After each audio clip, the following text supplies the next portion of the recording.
Hi ನಮಸ್ಕಾರ, welcome to ತುಜಾ blog channel. ಎಲ್ಲರೂ ಹೆಂಗಿದ್ರೆ ಆರಾಮಿದ್ರೆ ಅನ್ಕೊಂಡು ನಾನು ಕೂಡ ಆರಾಮಾಗಿದ್ದೀನಿ. ಬರ್ರಿ ಇವತ್ತು ಬೆಳಗಿನ ಬ್ಲಾಗ್ನ ಸ್ಟಾರ್ಟ್ ಮಾಡಿದ್ದೀನಿ. ಇಲ್ಲ, ಸಿದ್ಧಾರ್ಥ ಮಾಡ್ಯಾನ, ನಾನು ಮಾಡಿಲ್ಲ. ನನಗೆ ಭಾಳ ಲೇಟ್ ಆಗಿದೆ ಇವತ್ತು. ಅಡುಗೆಗೆ ಲೇಟ್ ಆಯ್ತು ಅಂತ ಹೇಳ್ಬಿಟ್ಟು ಫಸ್ಟ್ ಎದ್ದು ಕಸ ಮುಸ್ರಿ ಮಾಡಿಕೊಂಡು ಅಡುಗೆ ಮಾಡ್ಕೊಳತ್ತೀನಿ.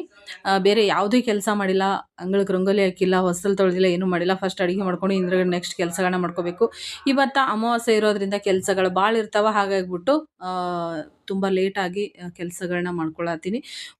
ಮತ್ತು ಇದು ಅಮಾವಾಸ್ಯೆ ವಿಡಿಯೋ ಆಗಿರ್ತೈತ್ರಿ. ಮಣ್ಣೆತ್ತಿನ ಅಮಾವಾಸ್ಯೆ ಐತಲ್ಲ, ಅದು ಅವತ್ತಿನ ವಿಡಿಯೋ. ಇದು ತುಂಬ ಲೇಟಾಗಿ ಹಾಕಾಕತ್ತೀನಿ. ಪಲ್ಯ ಮಾಡಕ್ಕಂತೇಳ್ಬಿಟ್ಟು ತೊಂಡಿಕಾಯಿ ಪಲ್ಯ ಮಾಡ್ಬೇಕಂತೇಳಿ ಮಸಾಲಾನ ರುಬ್ಬಿಟ್ಟಿನಿ. ನಮ್ಮ ಮನ್ಯಾಗ ತೊಂಡಿಕಾಯಿ ಭಾಳ ಅದಾವ ಇವತ್ತು. ಅದ್ರದ್ದೇ ಇವತ್ತು ನಮ್ಮ ಮನೇಲಿ ಸಂಭ್ರಮ. ಇವತ್ತೇ ಅಂತಲ್ಲ, 3 ದಿವಸದಿಂದ ಅದೇ ಸಡಗರ ಸಂಭ್ರಮ ನಡ್ಯಾಕತ್ತೈತಿ. ಹಾಗೆ ಇಲ್ಲಿ ರೈಸ್ ಕೂಡ ಮಾಡಿಟ್ಟಿನಿ, ಚಪಾತಿ ಕೂಡ ಮಾಡತ್ತೀನಿ. ಸಿದ್ಧಾರ್ಥ ವಿಡಿಯೋ ಮಾಡತ್ತಾನ, ನನಗೆ ವಿಡಿಯೋ ಮಾಡೋಕ್ಕೆ ಟೈಮ್ ಸಿಕ್ಕಿಲ್ಲ. ಇವತ್ತು ನಾನು ಅಮಾವಾಸ್ಯೆ ಅನ್ನೋದೇ ಮರೆತುಬಿಟ್ಟು ಮತ್ತೆ ಬೆಳಿಗ್ಗೆ ಆದಮೇಲೆ ನೆನಪಾಗೈತಿ. ಹಾಗಾಗಿ ಏನು ಮಾಡೋಕ್ಕಾಗಲ್ಲ, ಆದಾಗ ಮಾಡ್ಕೊಳ್ಳೋಣ ಆರಾಮಾಗಿ ಅಂದ್ಕೊಂಡು ಬೆಂಡೆಕಾಯಿನ ಒಗ್ಗರಣೆ ಮಾಡಿ ಸ್ವಲ್ಪ ನೀರು ಹಾಕಿ ಬೇಯಿಸಿ ಇಟ್ಕೊಂಡಿದ್ದೀನಿ. ಮಸಾಲೆ ಹಾಕಿದ ಮೇಲೆ ಏನಾಗ್ತದೆ ಅಂದ್ರೆ ಅದು ಕುದಿಯೋದು ಸ್ವಲ್ಪ ಕಷ್ಟ ತೊಂಡೆಕಾಯಿ. ಹಾಗಾಗಿ ಫಸ್ಟೇ ಕುದಿಸ್ಕೊಂಡು ಮಸಾಲಾನ ರುಬ್ಬಿರೋಂಥ ಮಸಾಲ ಹಾಕ್ಕೊಂಡು ಇನ್ನೊಂದು ಸ್ವಲ್ಪ ಬೇಯಿಸ್ಕೊಂಡ್ರೆ ಒಳ್ಳೆ ಟೇಸ್ಟ್ ಕೊಡ್ತದೆ. ನಾನು ಮಸಾಲಾನ ಹುರಿದು ರುಬ್ಕೊಂಡಿರುವಂಥದ್ದು. ಹಸಿ ಮಸಾಲ ರುಬ್ಕೊಂಡ್ರೆ ಒಗ್ಗರಣೆ ಮಾಡ್ಕೋಬೇಕಾಗ್ತದೆ. ನಾನು ಹುರಿದು ಮಸಾಲ ಮಾಡ್ಕೊಳ್ಳೋದ್ರಿಂದ ಏನಾಗ್ತದೆ, ಈ ರೀತಿ ಬೇಯಿಸ್ಕೊಂಡ್ರೆ ಸಾಕಾಗ್ತದೆ.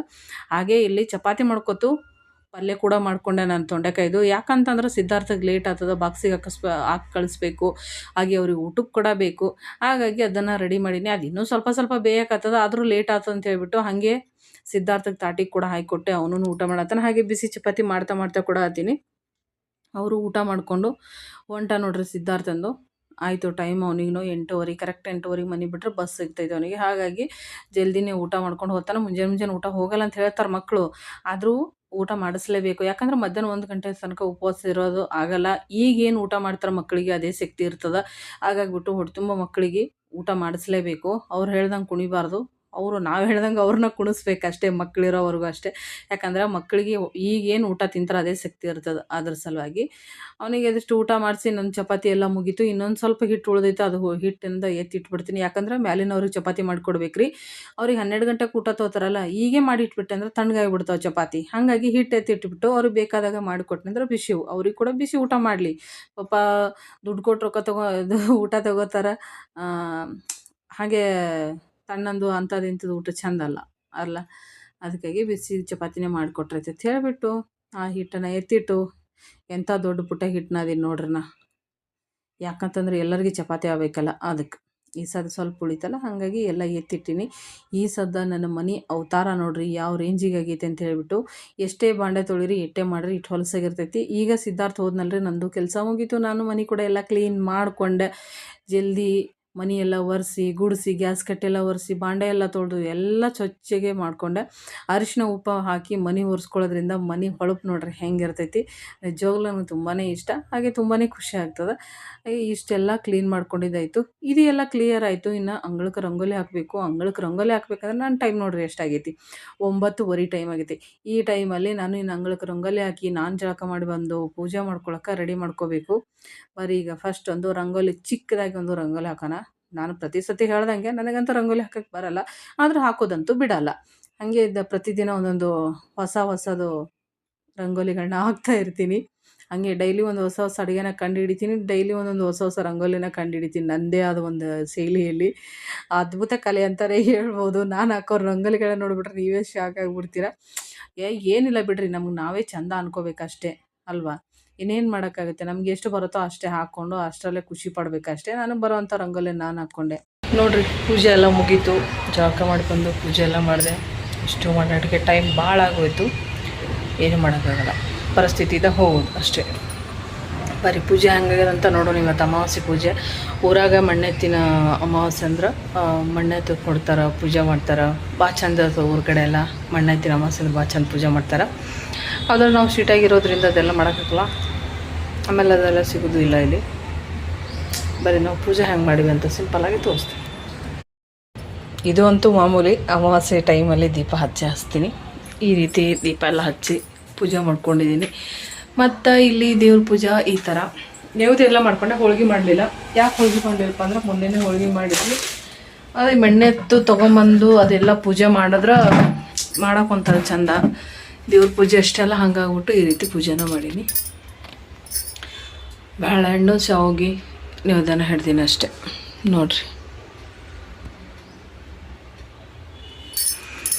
ಅಮಾವಾಸ್ಯೆ ಪೂಜೆ ಈ ರೀತಿ ಮಾಡಿಬಿಟ್ಟೆ ಸಿಂಪಲ್ಲಾಗಿ.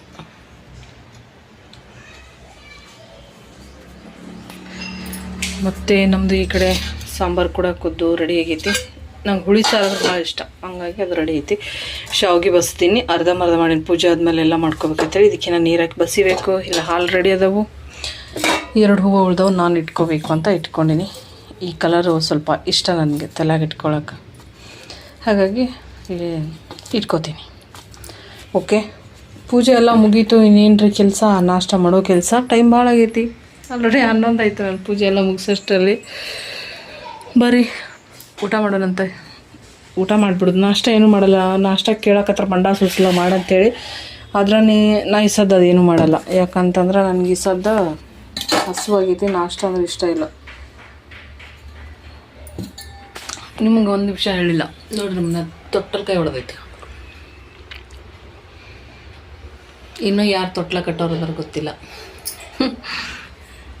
ತೊಟ್ಟಲ್ಕಾಯಿ ಹೊಡೆದ್ರೆ ಮನ್ಯಾಗ ತೊಟ್ಲ ಕಟ್ತದ ಅಂತ ಹೇಳ್ತಾರೆ, ಅಂದ್ರೆ ಮಗು ಬರ್ತದೆ ಅಂತ ಹೇಳ್ತಾರೆ. ಗೊತ್ತಿಲ್ಲ, ಹಿರಿಯರು ಹೇಳ್ತಾರೆ. ಮುಂಜಾನಿದ್ದ ಮನ್ಯಾಗ ಕುಂತು ಸಾಕಾಗಿತ್ತು ನನಗಂತೂ. ಅದಕ್ಕೆ ಸ್ವಲ್ಪ ಹೊರಗೆ ಹೋಗಿ ಬರೋಣ ಅಂತ ಹೇಳ್ಬಿಟ್ಟು ಪಾರ್ಕಿಗೆ ಹೋಗೋಣ ಅಂತೇಳಿ ತಯಾರಾಗಿದ್ದೀನಿ. ಸಿದ್ಧಾರ್ಥ ಬರ್ತಾನೆ ಅಂದ್ಕೊಂಡು ಬರೋದವ. ಹೋಮ್ವರ್ಕ್ ಐತಿ, ಊಟ ಮಾಡತ್ತೇನ್ರಲ್ಲ. ಮುಗಿಲ್ಲ ಊಟ, ಹೀಗಾಗಿ ಮೊಬೈಲ್ದಾಗ ಮಗು ಪಿಕ್ಚರ್ ನೋಡತ್ತಾನ ಅಂತ ಪರಿ. ಸಿದ್ಧಾರ್ಥ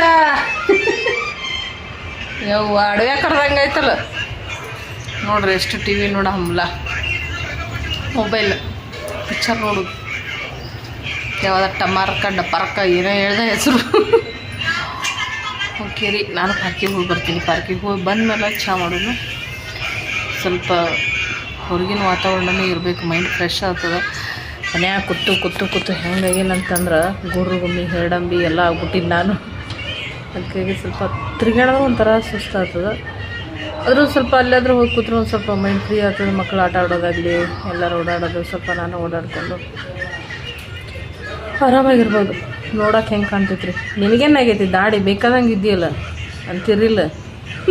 ನನಗೂ ಹಂಗೆ ಅನಿಸ್ತೈತಿ ಈ ವಿಡಿಯೋ ನೋಡಿದಾಗ. ನನಗೂ ಈ ಥರ ವಿಡಿಯೋ ಮಾಡ್ಕೊಂಡು ನೋಡಿದಾಗ ನನಗೂ ಹಂಗೆ ಅನಿಸ್ತೈತಿ. ಏನಾಗೈತಿ ಬೇಕಾದಂಗಿನೆಲ್ಲ ಅನಿಸ್ತೈತಿ, ಆದರೂ ಬಾಡಿ ಒಳಗಡೆ ಈ ಥರ. ಅದಕ್ಕೆ ಸ್ವಲ್ಪ ಪಾರ್ಕಿಗೆ ಹೋಗಿ ಅಲ್ಲಿ ಸ್ವಲ್ಪ ರೌಂಡ್ ಮಾಡ್ಕೊಂಡು ಬರಬೇಕು. ಸ್ವಲ್ಪ ಹೊತ್ತು ಅಲ್ಲೇ ಇದ್ದು ಬರ್ತೀನಿ. ಇವಾಗ 5:30 ಆಗೈತೆ ರೀ. ಇನ್ನೊಂದು ಸ್ವಲ್ಪ ಹೊತ್ತು ಬಿಟ್ಟು ಹೋಗೋಣ ಅಂತ ಕಾಯ್ಕೊಂಡು ಕೂತ್ಕೊಂಡಿನಿ. ಹೋಗಿ ಒಂದು 6-6:30 ಹಂಗೆ ಬರೋಣ. ಬಂದ ಮೇಲೆ ಮತ್ತೆ ಹುಡುಗರಿಗೆ ಅಡುಗೆ ಮಾಡಬೇಕು. ಇವತ್ತೇನೋ ಅಡುಗೆ ಮಾಡಿ ಮುಂಜಾನೆ ಗೊತ್ತಿಲ್ಲ, ಮಾಡಬೇಕು ಏನೋ ನೋಡೋಣ ರೀ. ಬಂದ ಮೇಲೆ ವಿಚಾರ ಮಾಡೋಣ. ಹೋಗೋರು ನೆಮ್ಮದಿ ಹೋಗಿ ನೆಮ್ಮದಿ ಬಂದು ಆಮೇಲೆ ಅಡುಗೆ ಚಿಂತೆ ಮಾಡೋಣ್ರಂತೆ.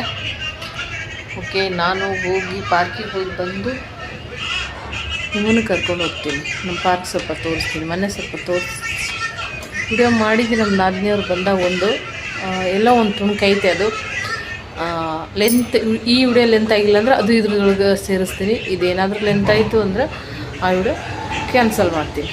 ಓಕೆನಾ? ಸರಿ, ಈಗ ನಾ ಪಾರ್ಕಿಗೆ ಹೋಗ್ತೀನಿ. ಅಲ್ಲಿ ಆದರೆ ವಿಡಿಯೋ ಮಾಡ್ತೀನಿ, ಇಲ್ಲಿಕಂದ್ರೆ ಅಷ್ಟೇ. ಪಾರ್ಕಲ್ಲಿ ವಿಡಿಯೋ ಮಾಡ್ತೀನಲ್ಲ ಅಂತ ಡೌಟಲ್ಲಿ ಹೋದೆ, ಆದರೆ ವಿಡಿಯೋ ಮಾಡೋ ರೀತಿಯೇ ಇತ್ತು. ಇವತ್ತೊಂದು ವಿಷಯ ಇದೆ, ಪಕ್ಕ ಕೇಳಿ. ಏನಂತಂದರೆ, ನಾನೊಂದು ಮಗುನ ನೋಡಿದೆ. ಒಂದು ಮಗುಗೆ ಕಣ್ಣಿಲ್ಲ, ಒಂದೇ ಕಣ್ಣಿದೆ. ಕಣ್ಣು ಒಂದಿದೆ. ಹೆಂಗಿದೆ ಅಂದರೆ ನಮ್ಮ ಕೆನ್ನೆ ಥರ ಲೇವಲ್ ಆಗಿದೆ, ಕೆನ್ನೆ ಥರನೇ ಇದೆ, ಒಂದು ಕಣ್ಣಿಲ್ಲ. ನಿಜವಾಗ್ಲೂ ಒಂದು ಕಣ್ಣು ಮೇಲೆ ಆ ಮಗು ಹೆಂಗೆ ಎಷ್ಟು ಕಷ್ಟ ಅನುಭವಿಸುತ್ತೆ ಅಂತ ತುಂಬಾ ಬೇಜಾರಾಯಿತು. ಒಂದೊಂದು ಟೈಮ್ ನಾವು 2 ಕಣ್ಣಿದ್ರೂ ಒಂದೊಂದು ಥರ ಎಷ್ಟೊಂದು ಕಷ್ಟಪಡ್ತಾ ಇರ್ತೀವಿ, ಎಲ್ಲ ನೆಟ್ಕಿದ್ರೂ. ಪಾಪ 3 ವರ್ಷದ ಮಗಲ್ಲಿ ಕೂತ್ಕೊಂಡಿದೆ 2 ಮಕ್ಕಳು. ಅದರಲ್ಲಿ ಒಂದು ಮಗು ಬ್ಲೂ ಕಲರ್ ಟಿ ಶರ್ಟ್ದು, ಒಂದೇ ಕಣ್ಣಿದೆ. ಎಷ್ಟು ಕಷ್ಟಪಡುತ್ತಲ್ಲ ಭಗವಂತ, ಯಾವ್ಯಾವ ರೀತಿ ಸೃಷ್ಟಿ ಮಾಡ್ತಾನೆ ನೋಡಿ. ನಾನು ಏನಾದರೂ ಕಣ್ಣಿಗೆ ಏನಾದರೂ ಡ್ಯಾಮೇಜ್ ಆಗಿದೆಯೋ, ಅದು ಪಟ್ಟಿ ಗಿಟ್ಟಿ ಹಾಕಿದಾರ ಅಂತ ನೋಡಿದೆ. ಇಲ್ಲ, ಚರ್ಮನೇ ಫುಲ್ ಬೆಳ್ಕೊಂಡ್ಬಿಟ್ಟಿದೆ ಕಣ್ಣ ಮೇಲೆ. ದೇವರೇ.